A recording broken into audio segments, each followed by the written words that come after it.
এই গল্পটা শুধু একটা লঞ্চের নয়, এই গল্পটা বিশ্বাস, ভয় আর অদেখা এক সত্যের।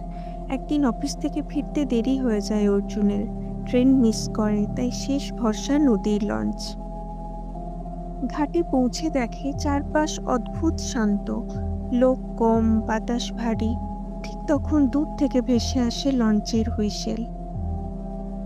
লঞ্চে উঠে সে দেখে এক কোণে চুপচাপ বসে আছে এক মেয়ে, নাম তার মেঘনা। কথা বলতে বলতে রাত গভীর হয়। নদীর মাঝখানে হঠাৎ শুরু হয় ঝড়। বৃষ্টি, বাতাস, চিৎকার আর লঞ্চ দুলতে থাকে।